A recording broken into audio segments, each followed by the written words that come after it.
How many of you guys out there have heard of this galactic thing that's coming our way known as the event?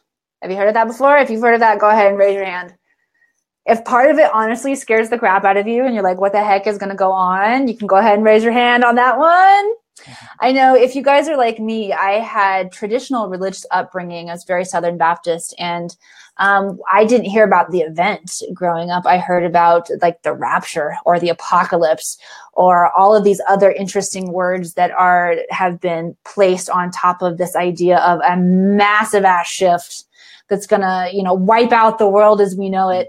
Of course, people talk about Nibiru coming. They talk about a flash coming, the solar flares. So there is so much information circulating right now, whether you hear it in the mainstream, if you hear it in your religious upbringing, if you hear it if by listening to people like my awesome guest today, Brad, on YouTube. There's a lot of information out there. There's a lot of questions. It stirs up some fear in some of us. So I want to break that down with my good friend here today, guys. I'm so excited to have Brad Johnson back. For those of you guys who are not familiar with Brad, let me just give you a quick rundown of all of the amazing things this guy does. He is just one of the most wise and brilliant channels that I have ever been in the energy field of. Brad channels Adronis.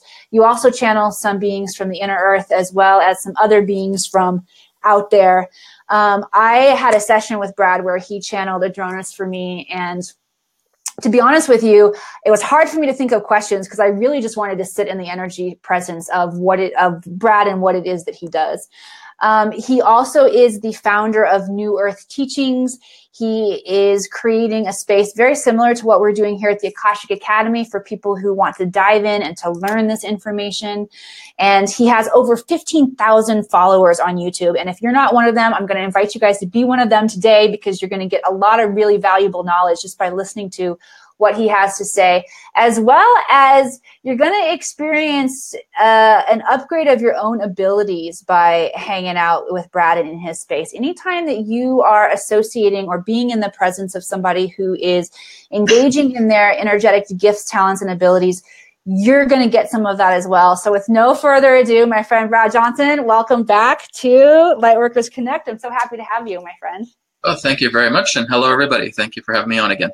So the last time we talked was in, I think, November of 2017. What's been going on with you since then? Just like on a personal and professional level, let us know what you've been up to. Well, I really have no memory, so I really just take it. So that's a bad question. I don't have a memory about certain things. That I just enjoy what I'm doing. I've been talking to a lot of people. I live here in Salt Spring Island in BC, Canada. It's really beautiful here. Finally, the sunshine's coming out. It's really warm, and so I'm just enjoying a lot of nature. I go out into nature a lot more. I've been connecting with a lot more of the Fey realms recently as well, too. Just in the equinox yesterday, I was just giving them a nice little greeting, a little offering as well, too. I created a little altar in my backyard. Well, I guess you could call it a backyard. It's really a lake, but just a big log a tree there that I put in the center. I created a little fairy circle and just gave them an offering. And I was even being visited by the fairies last night as well, too. So it's kind of like a sweet, silent surrender in that way. So yeah, I'm connecting a lot with the Fae. I've been doing a lot of empathic interfacing with the Blue Avians. There's one connection that I have with Sun Ra is his name. So I talked to him briefly, and that's on my YouTube channel as well. So that didn't happen too long ago. Then I've connected with, like I said, the Fae. I've connected more so with some of the inner earth beings in the past as well, too, with the Delphi. I was learning yesterday as well, too, that a lot of the beings from Argotha are basically Fae as well, too. If we're looking into what Corey Good has referred to as the Anshar, my personal connections with a group called the Delphi, and many other inner beings that are custodians. In that way, they're all just part of the Fae. And so this is why Corey Good and David Wilcock may not be too familiar. They're thinking that they're extraterrestrials. They're not. Actually, they're very much their Fae. Even the Atacama humanoid that people have talked about with Sirius would be the idea of a Fae being in that way as well. So there's a lot of different understandings that I'm going. So I'm kind of broadening my palette a little bit more, not just looking at the extraterrestrial phenomenon, because there's so much happening here on this planet and between the dimensions that we're still not aware of, that requires a lot of research and looking into. So I'm doing that and looking into the cosmos as well too. So I'm stretching myself out as far as I can go. Hey, you just lit me up with that one. The idea of recognizing that there are many dimensions that we're working with here terrestrially. So I think, many of us think of like extraterrestrials as ETs. Like we use the term like we use the term Coke to describe all soda. We kind of place that term on anything that's not human. And the truth is that there's a lot of different minutia of understanding the differences of these dimensions. Julio says, are they in this dimension? If they were in this dimension, we would see them, right? Yeah, the Fae are basically, they're kind of a cross between physical and astral creatures. So they're able to shift into different dimensions in that way. Well, basically what I've been learning in my own research is that there's 4 periods during the day where you can actually see them. The first one is at midnight. Second one is at the break of dawn. Third one is at noon. The fourth one is at dusk. And so if you just start going out in nature around those times, maybe again present an offering to them as well too.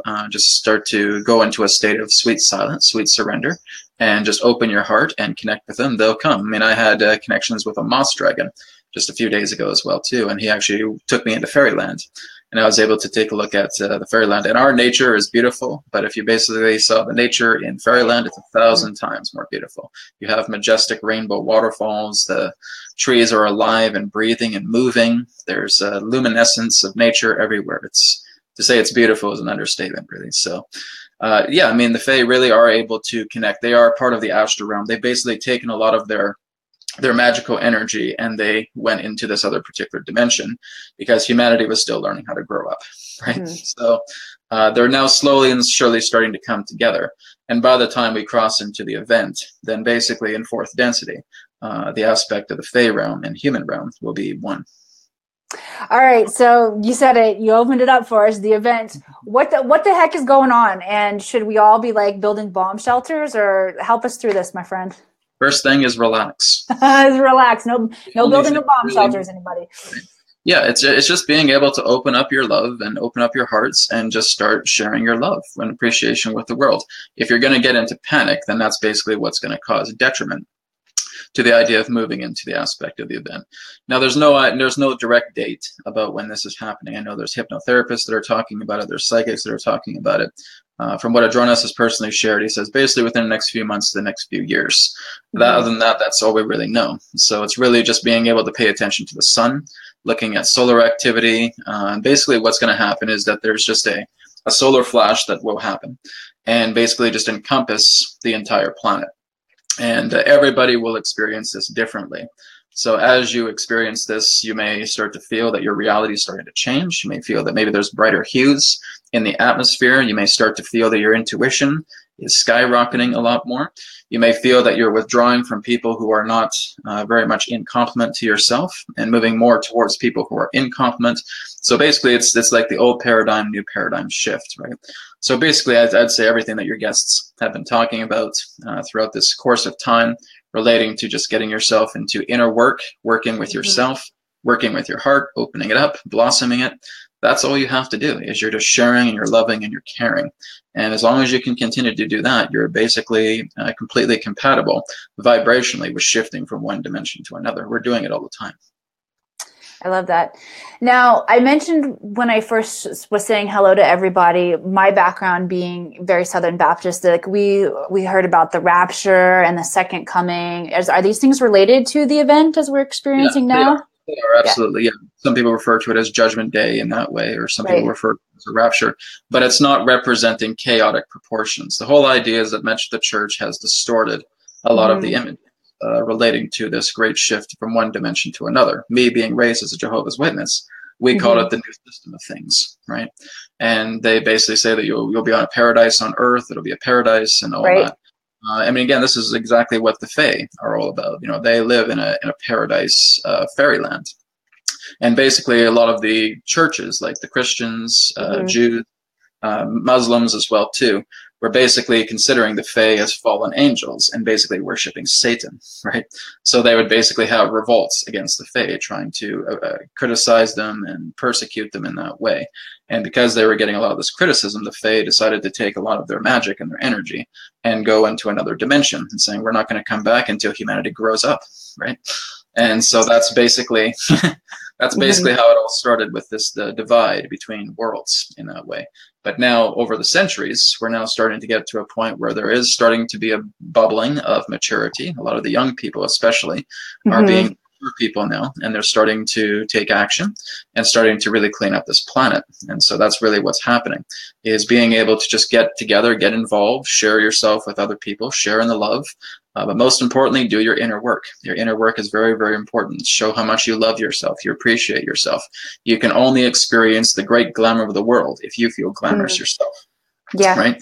So that's the most important thing, is just being able to get into yourself, get into inner work, start loving yourself, start complimenting yourself, and reflect on that love and let love lead the way. I love that you said that, because those of the people out here watching right now, and guys, if you haven't shared this out yet, by the way, go ahead and share this out. Let's get a really powerful live audience. Even though we have a lot of replay viewers who join us, let's get a lot of people here together in this present now moment and sharing this energy with us. But a lot of the people who follow me and hang out with me are my students in learning the Akashic Records, and I share with them here's what will bring you the most success. Here's the key, the portal is right here. It's loving yourself. How much of this cosmic knowledge you can assimilate has nothing to do with how much intellect you have. It has everything to do with how much you're willing to love yourself. So don't stress out when people start talking over your head and these concepts are flying over your head. You will receive whatever you need to receive. And this is the space where all of the growth and the shift happens. It's within that heart space. My brother's here. Dane Brueggemann's here. Hi, Dane. I love you, baby. Dane, you'll love Brad. I'm happy to introduce you guys together. So here's another thing that I want to ask you about the idea of Jesus and the second coming. So I grew up believing that there's going to be this time when Jesus actually comes back down to the planet and is back here on the planet. Now, in my own process of learning and expanding and growing and my intuitive connection back and forth, my understanding is that it's a coming of Christ consciousness within each one of us. It's as our DNA begins to upgrade. We've got all 12 strands coming online, and we become, in essence, what that figure Jesus was here on the planet. What he's doing the miracles, he's loving the prostitutes, he's bringing everybody together in that space. Yes. You're shaking your head. Yes. You have, can you comment more on that? He represents a thought form to what we can become. There really was no such being as Jesus Christ. It was basically another person that could be referred to as Yeshua. There's other names as well, too. But Jesus Christ basically was an invention by the church. And they basically were trying to distort the aspect of the Christ consciousness, or Christ cometh in that way. That represents who he was, would be the thought form of what all of us can be. So being able to open up and love, being able to, again, love the prostitutes, being able to love the people who are impaired, saying that I am the way, right? So you are basically becoming the Jesus Christ yourself, right? It's not about giving your power to one particular person and saying, oh my God, Lord, our Jesus is Savior, right? And it's not about that. This, again, is the aspect of the church distortion, to basically give your power away to somebody else and feel that you are disempowered and you're just a commoner, and that he'll come in and he'll save your life, right? But again, that's part of the church distortion. So the whole idea of the true nature is that the Christ consciousness is an energy that's been coming into our entire star system now for many decades. And now it's finally starting to bring itself to a boiling point, to a point of no return, where when we cross the threshold and you go into fourth density, it's kind of like you're just being locked behind a screen door. And now you're looking at the screen door and you're seeing other people in third density. So basically we could say that those that are in fourth density will be aware of the third density people. People that are in third density will not be aware of fourth density at all, right? So basically we're able to look at this from a different plateau in that way. So being able to connect with the Christ consciousness is helping you to elevate yourself to become compatible vibrationally with this new earth that we're moving into, which is part of the event, part of the shift, and part of fourth density. Awesome. Okay, so Mike's got an awesome question here. Guys, I'm going to invite you, if you have questions as well, to share your questions, and we'll definitely get them to Brad for you. So Mike says, my understanding is that there were large trees on the surface of the earth that stood a mile or more in height. Was it the Fae that removed them when they left the surface, and did these trees exist? They certainly did exist. There's basically a very large, we could say a mountain. I believe it's in Ohio in that sense. And it's a very almost large kind of ovular type mountain, but it's actually not a mountain. It was actually a tree, and that it was actually cut down. And yeah, that is Fae property, you could say. There's quite a lot of those particular trees as well, too, that existed in the times ahead. We had trees that were several miles in height. On the planet at one particular time. Even if you go into the Akashic Records, it'll tell you about this. One of the good things about the Akashic Records is that it's an organism, and it's very, very alive, right? And you can interact with it in that way and say, well, I'm curious about maybe this thing that happened in Ohio. Was that part of a large tree? And I was even getting a vision of it. It was larger than, maybe like 10 skyscrapers tall, right? It was very, very enormous. And that was basically part of magical energy, that you could say. It was basically fueling the entire planet with all this incredible chi, all this life force energy in that way. And so again, that was like the fruit of divine nature at that time. But yeah, the Fae took a lot of stuff with them. And so this is again where people think, oh, maybe it's extraterrestrials. They came down with a little ship and they shot a laser beam through it and took it away. No. A lot of this is all fairy energy. And so the Fae, again, really enriched the third density as well, too, because they are compliant with the third density. Fourth density beings are capable of going to third density for a certain amount of time, and then will come back after a while. It's kind of like being underwater for a certain time. It sounds like a dolphin. Yeah. Basically, you're able to go into third density for a certain time, but not the entirety of yourself, but portions. Or a whale, I should say, because they come up and then they go back down. Dolphins too, as well. Yeah. Any particular type of mammal in the ocean can do that as well. But basically, you're going underwater and connecting with that. So yeah, it's true that basically the Fae have connected in that way. They have taken a lot of things with them because, again, humanity would basically abuse it. And so this is, again, why a lot of sacred sites were dismantled as well, too. Humanity was basically entering a dark age. And if those sites like Stonehenge or the Capstone, the Pyramid of Giza were used maliciously, then it would basically create takeovers and interdimensional beings here that would not be too friendly. So a lot of those were dismantled to prevent takeover. Cool. Anna says, what is the Fae? We're talking about the fairy realm, yeah?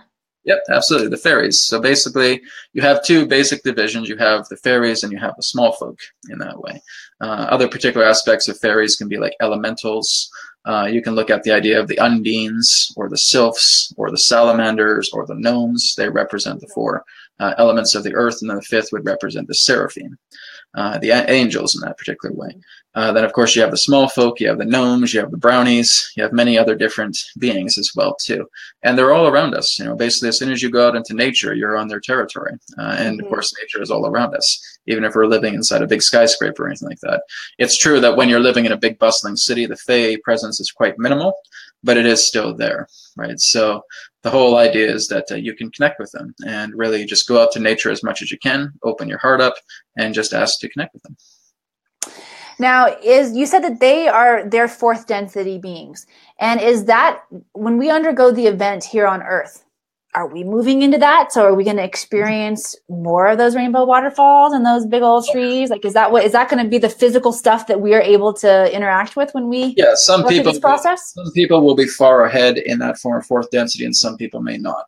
So there's basically different levels as it relates to a person. So if a person is really spending a lot of time loving themselves, working with their own energy, broadcasting that light to everybody, they're going to go very, very deep into fourth density. Some people are still kind of getting there in that way. They'll kind of go into the shallow end of fourth density. So it'll still look very much like what we see here right now, but it's going to transition itself into becoming a fully dedicated fourth density planet once we start to enter that. So it's basically just depends upon a person. Everybody's going to have their own respective reality in that. It's kind of like what we're seeing right now. We have people who are just so open to see spirits all around them, and other people can't, right? It doesn't mean that one person is superior to another. It's that they have opened themselves up to experience another dimension where they're able to see fairies naturally, or see ETs walking around their backyard and all that. And then you have another person standing right by them and they can't see any of this stuff. right? That's the idea of what is happening in fourth density, is you have people who are able to see and experience a lot more, people who may not be able to experience as much, but they are opening themselves up to eventually getting there. You know why I just got really excited when you said that? Because, and I'll share with you guys a little bit about like my own personal vision. So as the Akashic Academy grows and expands, you guys know that Nick and I are, one of our goals for this year is to move from this online platform out into doing more public speaking, more events, more workshops. And eventually we will have an Akashic Academy headquarters that is a piece of land. It'll be like a big retreat center somewhere, right? Where people can come and learn and grow and just be immersed in this space. And I was told a couple of weeks ago, maybe it was a couple of months ago now, actually, it was after one of your videos, Brad. It was after one of your videos where I think you had instructed us to, if we wanted to go into the inner earth and we wanted to connect with those beings, to like set an intention and go in dream time and ask to be given symbols. And so I went through all of this and it was absolutely magical. So I invite you guys to do that. Again, troll this guy on YouTube and binge watch his videos if you want to have a really great experience. But I was shown that in the actual space where we would have the Akashic Academy headquarters is that we would have interdimensional beings from the inner earth able to come and interact and connect in that space. And of course, like the part of me that's still in 3D thinks that it's a little crazy to tell people, oh, hey, we're going to be having some interaction with the inner earth people coming up in there. But I felt it and I knew it. Mm-hmm. And in creating vision boards and I have a couple different vision boards that I work with the actual headquarters of the Akashic Academy. It looks exactly like what you would imagine, like a kid being in a fairy tale land, like creating these beautiful gardens and these beautiful spaces.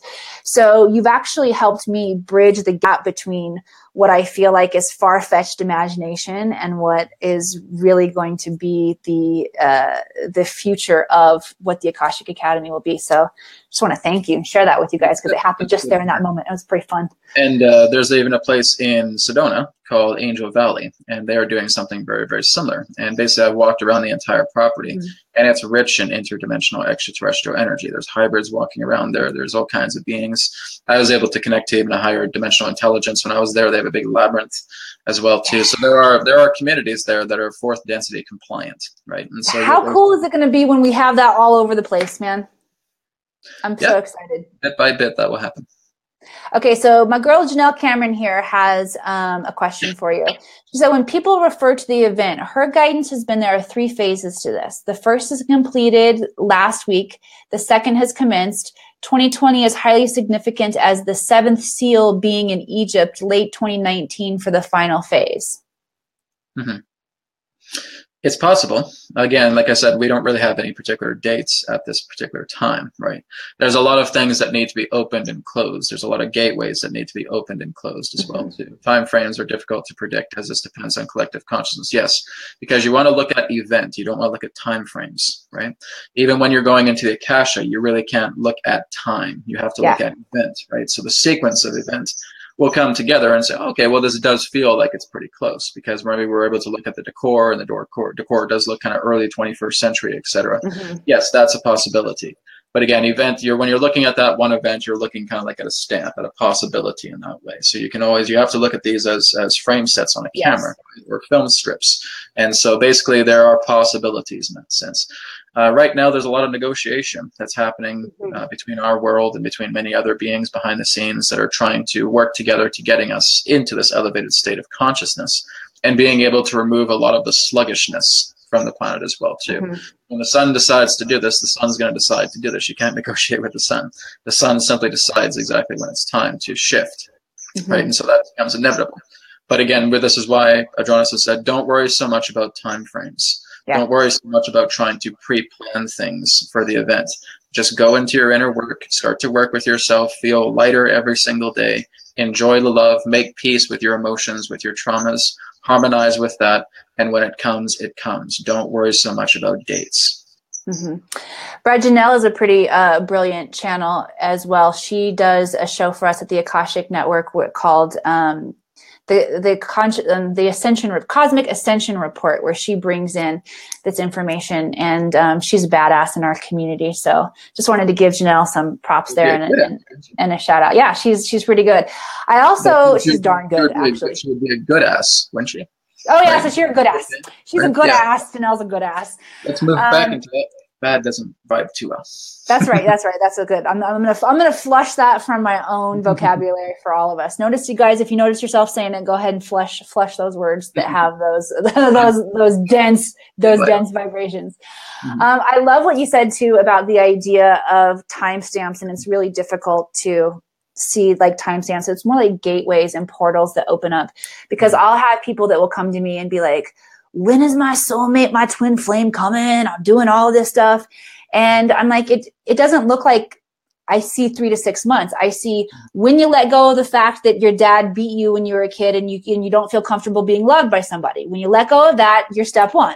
Then you go into step, and it's more. And so I can see a correlation to what you talked about cosmically in a bigger sense in terms of what we experience personally when it comes to releasing the areas where we're hanging on to density too. So, okay, Julio has another question here. Going back to Christ consciousness, we've been all over the place. It's been a great conversation. He says, I think the same about Christ consciousness and what you mentioned. I have also heard that ascended masters and angels are in 6D.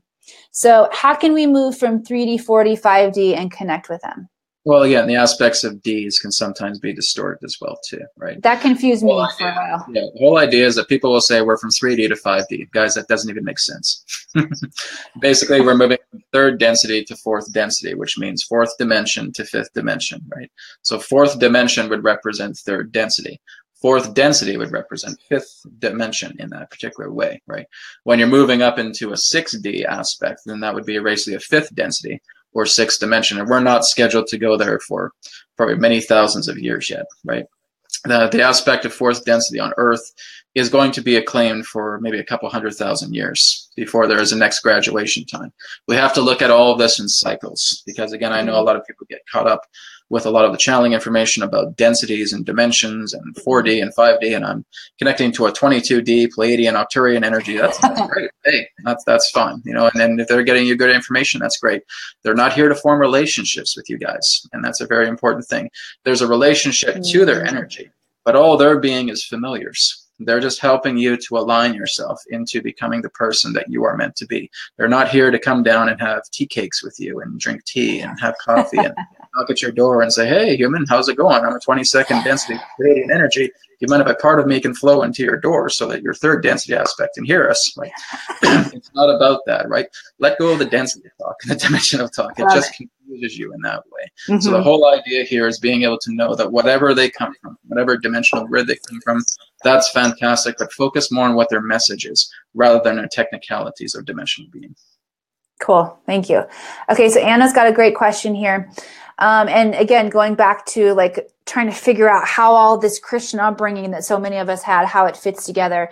So in your view, does revelation have insight or correlation to the event? And can you talk a little bit more about what that might be, what that significance might be? In a sense, it's basically that a revelation has shown times of great destruction, of times to where, you know, the mark of the beast is revealed.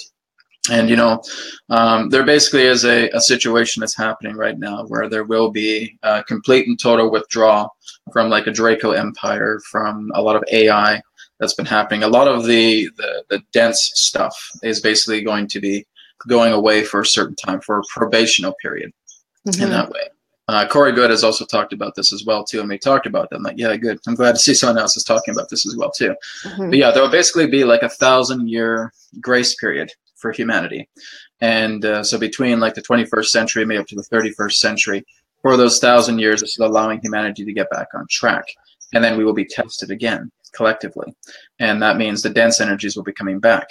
And so we have to decide exactly, after 1,000 years of purification for ourselves, are we able to say no to that energy this time, or are we going to fall for it again? Right? So that's basically part of what the 1,000-year reign and Revelations, or part of the Bible, is talking about as well, too, is that the aspect of the devil will be sealed away for a certain time. After 1,000 years, he'll be able to run free again for a short amount of time before he's gone completely, right? So basically, the whole idea is to have complete and total harmonious energies reign all over the galaxy here, if we're able to pass that one test after 1,000 years of time. So Corey Good has confirmed that as well, too, with something I've been discovering myself. Wow. I love how this, when we talk about it big picture, I automatically start seeing what the microcosm looks like in my own life, because these, I mean, they're just patterns, basically. They're patterns of energy. And I put my hand on my head like this when you were saying it, because I had an experience where, so Hollywood, my 20 years immersed in Hollywood and like chasing the dream and wanting someone else to validate me and want to become this famous movie star, like it consumed me for so many years of my life. And then I finally started to do this work on myself, and I discovered my path, the Akashic Records, and I started sharing with people, and things began to really shift at that point for me. And then I made this move away from Southern California, which I'm, right outside of Lake Tahoe now. So I'm immersed in more nature. And Hollywood came a-calling not very long ago. And it was funny because for the first moments of that interaction, I was like pulled right back in. And it didn't take very long, but I did get sucked back in to those same old things. And finally I was able to take a step back and be like, wait a second. And once I got my bearings again, I realized I could see how much growth that there had been from me being in that space, but I was still kind of being pulled back in. And so when you tell the story of like there being that space of time and then you being tested again, I can really identify with that in my own life. And I invite you guys to see where that pattern might be playing out in your life as well, so that you can really like see yourself from an observational standpoint and kind of see how these patterns are playing out, and give yourself props for how much growth that you've undergone, because we are a growing and a shifting and a changing very rapidly, I find. Mm-hmm. All right. Well, I want to thank you so much, my friend, for joining us. I see that we're at the end of our time for today, and I want to be respectful of your time, though I could probably sit here and talk to you all day long because I just think you're that cool. Thank you for coming and sharing with us and answering some questions. We will absolutely do this again. Guys, I want you to know that you can definitely find Brad on Facebook. You can find him on YouTube. You can find him at his website. So if you don't mind sharing with us right now where they can find you, and then if you would also go back in the comments and post them there for us afterwards, then they can find you really easily. Yeah, you can go to newearthteachings.com. So that's my website that's there. And of course, that links to my YouTube and to my Facebook as well. Beautiful. So newearthteachings.com. I'll go back and put that in for you. That's really easy. I'll let you go back into the fairy realm, and I'll do the secretarial work and put you back in. Thank you so much. I appreciate it. I know everybody out here really appreciates the energy and the insight and the wisdom that you're sharing. Thank you for being of service to us today, my friend. All right. Thank you very much. Namaste to all of you guys out there, and feel free to reach out if you need love, if you need support, if you need some connection. We've got you covered. Feel free to reach out. Have a great day, everybody. Thank you.